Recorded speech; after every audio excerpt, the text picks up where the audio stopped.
모범이 되는 그리스도인이라고 하는 제목으로 함께 말씀을 나누도록 하겠습니다. 먼저 말씀을 읽도록 하겠습니다. 오늘 말씀은 데살로니가전서 1장 1절에서 3절 말씀입니다. 같이 읽도록 하겠습니다. 바울과 실로아노와 디모데는 하나님 아버지와 주 예수 그리스도 안에 있는 데살로니가인의 교회에 편지하노니 은혜와 평강이 너희에게 있을지어다. 우리가 너희 모두와 말미암아 항상 하나님께 감사하며 기도할 때에 너희를 기억함은 너희의 믿음의 역사와 사랑의 수고와 우리 주 예수 그리스도에 대한 소망의 인내를 우리 하나님 아버지 앞에서 끊임없이 기억함이니. 아멘.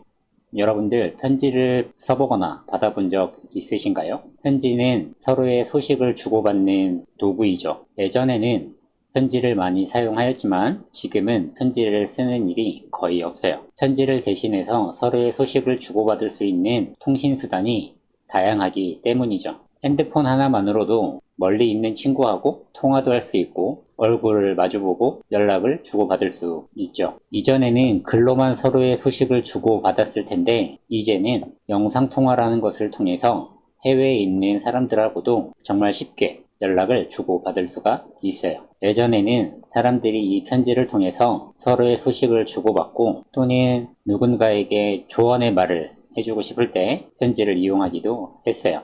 부모님이 자녀들에게 가르침을 주기 위해서 편지를 하기도 했고 스승님이 제자에게 가르침을 주기 위해서 편지를 쓰기도 했어요. 그렇게 편지는 서로의 소식을 주고받을 뿐만 아니라 누군가의 가르침을 전달해주는 중요한 도구였어요. 우리가 계속 배우고 있는 사도 바울도 자기가 갈 수 없는 곳, 자기가 부득이하게 가지 못하게 됐을 때에 하나님의 말씀을 전해야 되는 교회에 편지를 보내어 복음의 말씀을 전달하였어요. 내가 갈 수 없는 곳이니까 복음을 전하지 않아도 돼. 나는 그곳에 가서 복음을 전할 수가 없어. 내가 가기에는 너무 먼 곳이야 라고 포기하지 않고 바울은 편지라고 하는 도구를 이용해서 복음 전하는 것을 멈추지 않고 그들에게 복음을 전한 것이었어요. 바울은 여러 지역에 편지를 보내어 하나님의 말씀을 전했어요. 그리고 그들에게 당부할 것들을 당부하고 또한 그들이 조심해야 될 것들을 편지로 보내어 알려줬어요. 이 바울이 보낸 이 편지들을 모아서 우리는 서신서라고 불러요. 오늘 본문인 데살로니가 전서도 바울이 데살로니가 교회라고 하는 곳에 보낸 편지예요.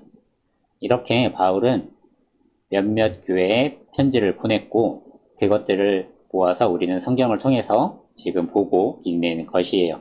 그리고 이것들을 우리가 뭐라고 부른다고 했죠? 서신서. 이것을 기억하시기를 바라요. 그리고 이 데살로니가 전서는 바울이 작성한 서신서 중 첫 번째로 작성된 것이었어요. 사도 바울은 전도 여행을 통해서 많은 곳에 하나님의 말씀을 전하며 복음을 전했어요. 그의 전도 여행 중 두 번째 전도 여행에는 실로아노와 디모데라고 하는 사람이 함께 했어요. 데살로니가 교회는 바울의 두 번째 전도 여행 때 빌립보 교회를 세운 다음에 세워진 교회였어요. 바울은 이 데살로니가에 열심히 복음을 전했는데 그곳에 있었던 유대인들이 바울이 복음 전하는 것을 방해했어요. 그것으로 인해서 바울은 열정을 가지고 열심히 복음을 전했지만 겨우 3주라는 시간밖에 복음을 전하지 못했어요. 그리고 유대인들에 의해서 바울은 쫓겨나게 되어졌어요. 유대인들은 바울이 다시 이곳에 와서 복음 전하는 것을 막기 위해서 그를 감시하고 계속 지켜봤어요. 이 사람이 다시 와서 복음을 전하는지 안 전하는지 눈을 부릅뜨고 눈에 불을 켜고 지켜보았어요. 그것 때문에 바울은 데살로니가에 가서 복음을 전하지 못하게 되어졌어요. 만약에 우리가 바울처럼 복음을 전하다가 쫓겨나게 되어지면 더 이상 그곳에 복음을 전하지 않아야지 하고 포기할지도 모르겠어요. 나는 열정을 가지고 열심히 했는데 나를 방해하네? 에이 안해. 에이 저기 복음 전해서 뭐 하겠어. 저 사람들 하나님 몰라도 돼 라고 생각할지도 모르겠어요. 그런데 바울은 그것을 포기하지 않았어요. 바울은 유대인들에 의해서 쫓겨나서 데살로니가에 갈 수 없어서 너무나도 걱정했어요. 데살로니가 교회에 있는 성도들이 과연 하나님의 말씀을 잘 따르고 있는지, 믿음 생활을 잘 하고 있는지 그러한 걱정을 안고 하루하루를 보냈어요. 바울은 다시 데살로니가에 복음을 전할 수 있는 방법이 무엇인지 고민했고 많은 고민을 한 탓에 그가 할 수 있는 것은 디모데를 통해서 데살로니가 교회의 상황을 알아보는 것이 전부였어요. 그래서 바울은 디모데에게 부탁해서 데살로니가 교회의 상황이 어떤지 디모데야 좀 알아봐 주겠니? 라고 부탁을 하고 디모데는 바울의 요청에 데살로니가 교회에 가서 상황이 어떤지 보고 왔어요. 바울은 새신자와도 같았던 데살로니가 교회 성도들이 믿음을 지키지 못할까봐 걱정했어요. 그들의 믿음 생활을, 그들의 신앙 생활을 방해하는 유대인들로 인해서 그 사람들이 하나님 믿는 것을 포기하지 않을까? 신앙 생활을 포기하지 않을까? 걱정했어요. 그런데 디모데를 통해서 들려온 소식은 바울의 걱정과는 달리 유대인들의 괴롭힘과 방해 속에서도 데살로니가 교회 성도들이 믿음을 잘 지키고 있다는 것이었어요. 바울이 데살로니가에 복음을 전한 기간이 얼마라고 했죠? 3주였어요. 약 21일 동안의 기간이었는데 그 짧은 기간 복음을 전해들은 사람들이 과연 어떻게 이런 믿음을 가질 수 있었을까요? 어떻게 그들이 유대인들의 방해 속에서도 믿음을 지키며 나아갈 수 있었을까요? 데살로니가전서 1장 5절에 이렇게 말하고 있어요. 쉬운 성경으로 같이 읽도록 하겠습니다. 우리는 복음을 말로만 전하지 않고 하나님의 능력과 성령과 큰 믿음 가운데서 전했습니다. 여러분과 함께 있을 때 우리의 생활이 어떠했는지 여러분이 아실 것입니다. 그것은 여러분을 위해 그렇게 한 것입니다. 바로 복음을 말로만 전한 것이 아니라 실천과 함께 전했다라는 것이에요. 데살로니가 교회 성도들은 성령님께서 주시는 기쁨으로 말씀을 받아들였고 바울과 함께 복음을 전했던 사람들과 예수 그리스도의 삶을 생각하며 그들의 모습을 본받아서 신앙생활을 했기 때문에 데살로니가 교회 성도들이 믿음을 잘 지키며 신앙생활을 하고 있던 것이었어요. 복음은 말로만 전하는 것이 아니라 성령의 능력과 강한 믿음을 가지고 전해야 돼요. 또한 하나님의 말씀으로 살아가는 우리의 실천적인 모습이 있어야지 복음을 전할 수가 있어요. 내 생각과 내 가치와 내 기준 안에서 복음을 전하는 것이 아니라 하나님께서 주시는 지혜 안에서 하나님의 가치 안에서 하나님의 말씀 안에서 우리가 복음을 전해야 돼요. 또한 우리는 하나님이 원하시는 삶이 어떤 삶인지를 알아야 되고 하나님 보시기에 기쁨이 있는 삶이 어떤 삶인지 알아가는 삶을 살아가야 돼요. 우리는 하나님의 말씀을 붙잡고 살아가야 되고 또한 그 하나님의 말씀에 순종하는 삶을 살아갈 때에 우리는 복음을 전할 수 있고 그 가운데 성령의 능력이 임하여져서 기쁨과 즐거움과 담대함으로 복음을 전할 수 있는 것이에요. 데살로니가 교회 성도들은 바울을 통해서 3주라는 시간밖에 복음을 전해 듣지 못했지만 그들은 이 사실을 알고 있었어요. 복음을 말로만 전하는 것이 아니라 성령의 능력 안에서 전해야 된다라는 것, 또한 하나님의 말씀을 붙잡고 하나님의 말씀에 순종해야 된다라는 것을 그들은 알고 있었어요. 그들이 왜 그것을 알 수 있었을까요? 바울과 실로아노와 디모데가 그러한 모습으로 복음을 전하고 있었기 때문이에요. 그들은 바울과 실로아노와 디모데의 모습을 보면서 저것이 그리스도인의 모습이구나. 저것이 하나님의 자녀로서의 삶을 살아가는 사람들의 모습이구나. 예수 그리스도의 제자된 삶을 살아가는 사람들의 모습이구나라는 것을 깨닫게 되어지는 것이었어요.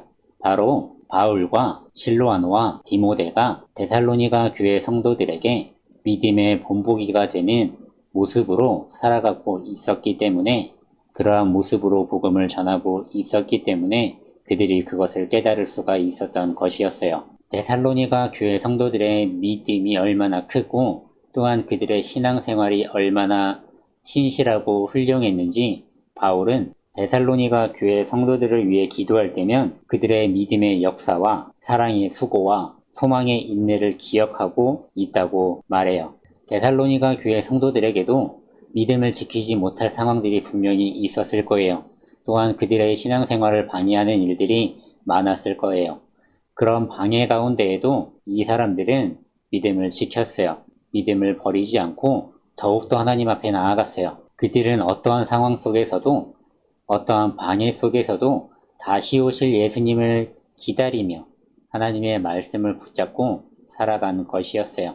또한 그들은 말씀을 의지하고 말로만 복음을 전하는 것이 아니라 실천하는 것을 게을리하지 않았어요. 데살로니가 교회 성도들의 이 모범적인 모습, 신실한 신앙인으로서의 그 모습이 각 지역의 모범이 되어지기도 했지만 성경에서도 그들이 얼마나 모범적인 모습으로 하나님을 믿고 하나님의 말씀에 순종하였는지, 또한 그들이 어떻게 복음을 전했는지, 어떻게 그들이 복음을 지켜냈는지에 대해서 기록하고 있어요. 그로 인해서 데살로니가 교회는 많은 믿는 사람들에게 믿음의 본보기가 되어지는 교회의 성도가 되어졌어요.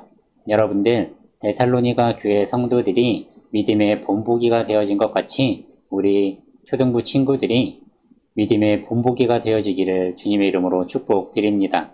우리 친구들이 어디에서나 하나님의 사랑을 드러내고 하나님의 은혜를 경험하는 친구들이 되기를 축복드려요. 우리의 친구들의 모습을 보면서 사람들이 저 모습이 하나님을 믿는 어린아이의 모습이구나, 하나님을 사랑하는 아이의 모습이구나 라고 하는 것을 알려줄 수 있기를 바라요.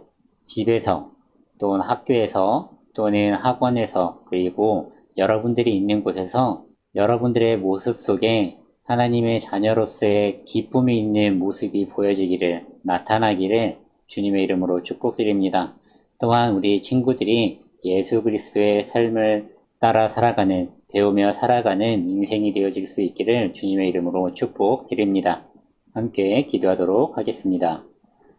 하나님, 오늘도 우리 가운데에 이렇게 영상으로 예배드릴 수 있도록 인도해 주시니 감사합니다. 하나님, 오늘 말씀을 통하여서 정말 믿음의 본보기가 되어지는 것이 어떠한 것인지 알게 하시니 감사합니다. 하나님, 우리 어린아이들이, 우리 친구들이 하나님의 자녀로서 예수님의 제자 되어짐으로 정말 믿음의 본보기가 되어지는 삶을 살아갈 수 있도록 도와주세요. 하나님, 하나님의 말씀에 순종하는 어린이가 되게 하시고 하나님의 말씀을 의지하는 어린이가 될 수 있도록 도와주세요. 하나님의 도우심 없이는 아무것도 할 수 없는 연약한 인생들입니다. 하나님, 우리는 너무나도 연약하지만 하나님 함께해 주시고 성령의 능력이 우리에게 임하여질 때에 어떠한 것도 우리가 담대하게 행할 수 있음을 고백합니다. 하나님, 우리 어린아이들과 우리 선생님들 가운데에 하나님의 은혜가 임하게 하시고 성령의 능력이 임하여져서 예배를 사모하게 하여 주시고 복음을 전할 때에 담대하게 전할 수 있도록 인도하여 주시옵소서. 또한 믿음의 본보기가 되어지는 인생들로 인도하여 주셔서 이 영혼들을 바라볼 때에 이것이 믿는 자의 모습이다, 이것이 믿는 자의 삶이다라는 것이 드러나게 하여 주시옵소서. 하나님, 몸이 아픈 친구들 하나님 치유하여 주시고 그 마음에 아픔이 있는 영혼들 그 마음을 위로하여 주시고 평안함을 더하여 주시옵소서. 하나님, 바이러스로 인하여서 많은 어려움 속에 있습니다. 이 바이러스 하루속히 사라질 수 있도록 인도하여 주시고 우리 초등부 하루속히 모여 예배드릴 수 있도록 인도하여 주시옵소서. 하나님, 우리 초등부가 하나님의 기쁨 되기 원합니다. 하나님 보시기에 합당한 즐거움이 있는 그러한 초등부가 되기를 소망합니다. 하나님, 하나님께 기쁨 되어지는 초등부 되어질 수 있도록 인도하여 주시고 한 주간에도 하나님과 동행하는 기쁨이 있게 하시고 하나님의 사랑 안에, 하나님의 은혜 안에 살아갈 수 있도록 인도하여 주시옵소서. 사랑합니다. 예수님의 이름으로 기도드렸습니다. 아멘. 옆에 보시면 오늘 말씀과 관련된 퀴즈 5개가 있습니다. 이 5개의 퀴즈, 이 예배 영상이 끝나는 대로 꼭 풀어보시고 오늘의 말씀을 기억하시기를 바라요. 또한 한 주간 잘 보내시고 코로나 바이러스 조심하시고 그 외에 날씨도 더우니까 더위도 조심하시고 한 주간 잘 지냈다가 우리 또 이렇게 만나도록 하겠습니다. 안녕.